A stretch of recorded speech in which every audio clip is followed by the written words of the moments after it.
हर श्वास में हो सुमिरन तेरा, यूं बीत जाए जीवन मेरा।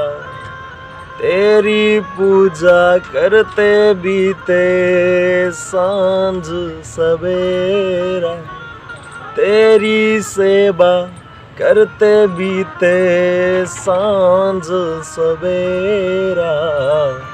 हर श्वास में हो सुमिरन तेरा, यूं बीत जाए जीवन मेरा।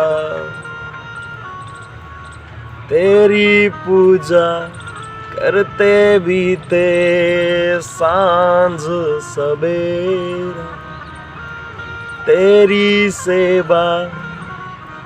अब इसका अर्थ ये नहीं है कि आप थाली रख कर के तैयार रहें, मंदिर में जाते रहें, वहाँ पूजा करते रहें, आरती करते रहें हैं, अथवा आप वहाँ पर पूजन की कोई भी क्रिया करते रहें, जल चढ़ाते रहें, हवन करते रहें।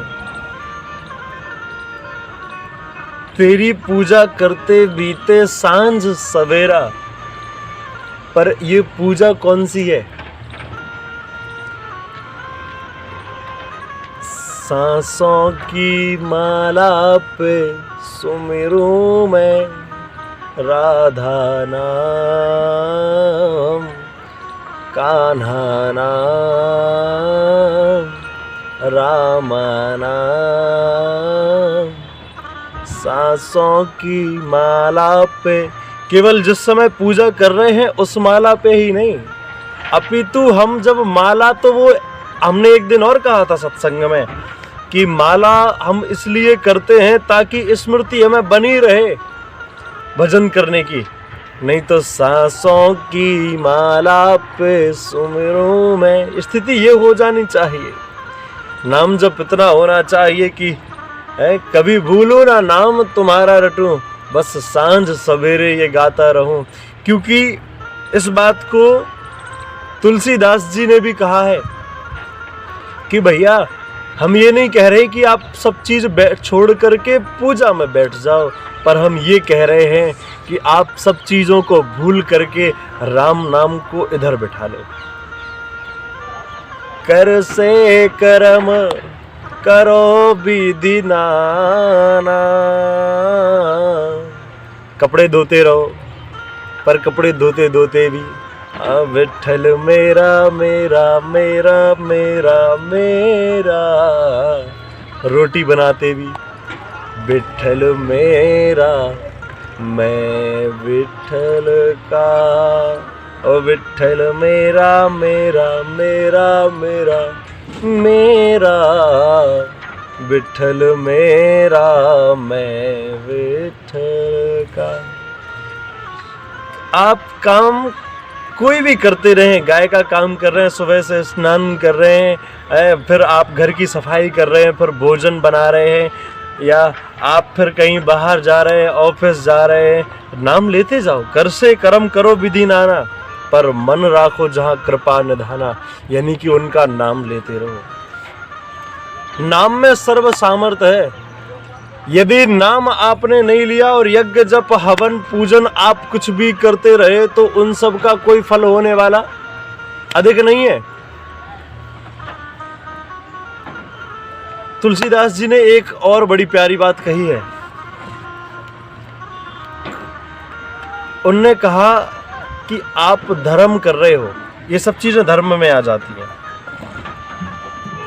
आप अगर धर्म कर रहे हो तो आपको पता कैसे चले कि आप धर्म कर रहे हो सही सही? कहा अगर धर्म करोगे तो एक चीज हो जाएगी। कहा क्या? कहा धर्म ते बिरति जोग ते ज्ञाना। धर्म करोगे तो धर्म से आपको वैराग्य प्राप्त होगा संसार के प्रति, और आसक्ति हो जाएगी राम के प्रति और राम के नाम के प्रति, क्योंकि राम से बड़ा राम का नाम और उनसे बड़ा भी है और भगवान को बुलाने का सबसे अच्छा तरीका भी है?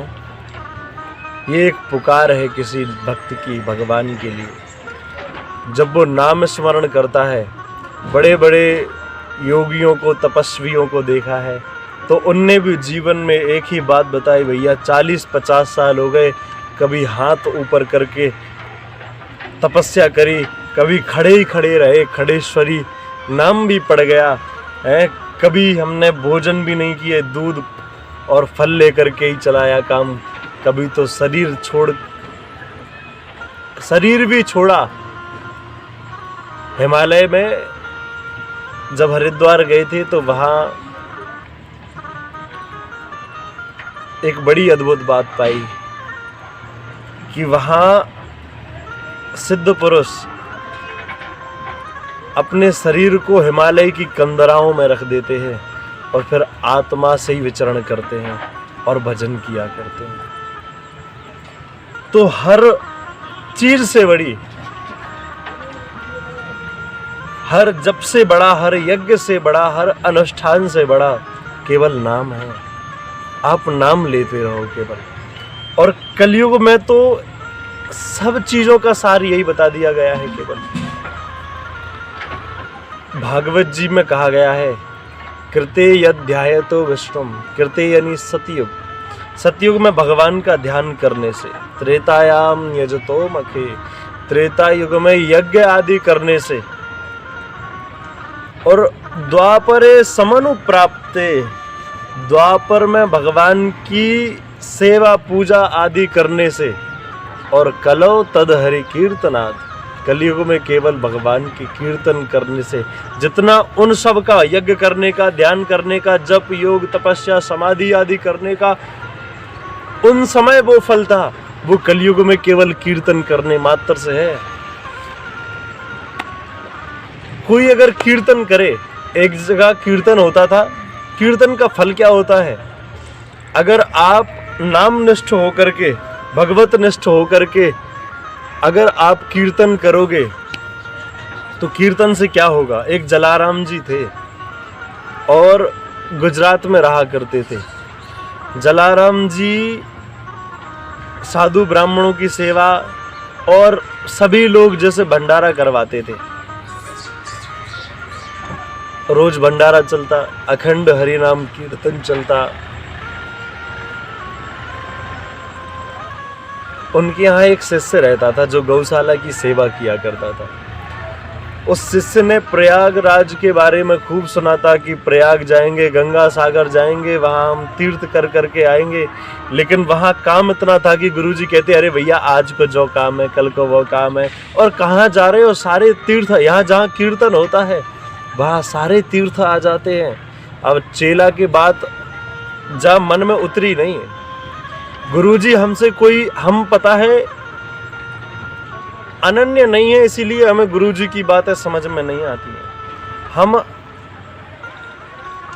अगर अनन्य हो जाएंगे, अनन्या चिंतयन्तो माम, हमने दो जगह बुद्धि अगर नहीं बांटी होगी, एक ही जगह अगर हमने मन लगा करके रखा होगा, गुरु की बातों में यदि हम विश्वास कर लेंगे तो कल्याण हो जाएगा। अनन्य का अर्थ क्या है? एक प्यारी परिभाषा समझें आप।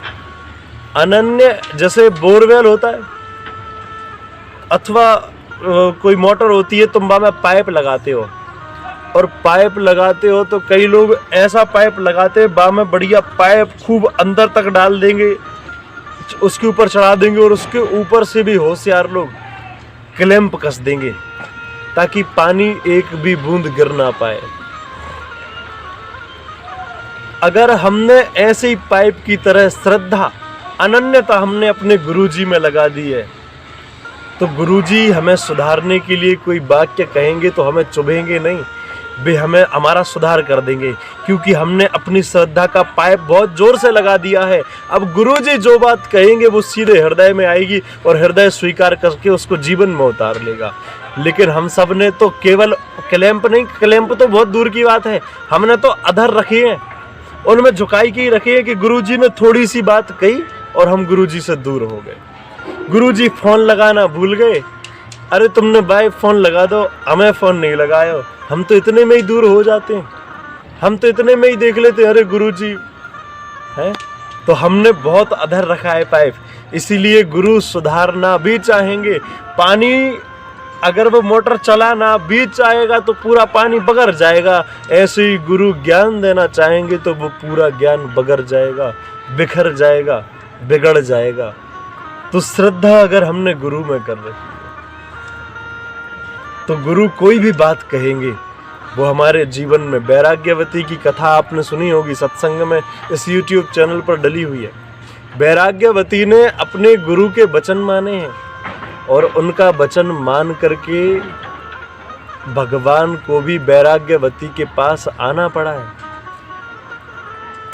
तो यदि हमारी श्रद्धा हो जाए गुरु में, जलाराम जी कहते भैया सारे तीर्थ यहीं पर निवास करते हैं, पर वे कहा करते नहीं गुरुजी हमें तो जाना है। गुरुजी सुबह होते कहते भैया चले तो जाओ, पर सुबह सुबह कोई काम बता देते थे। अब जैसे ही एक दिन उसने सोचा, शिष्य ने सोचा कि आज तो हम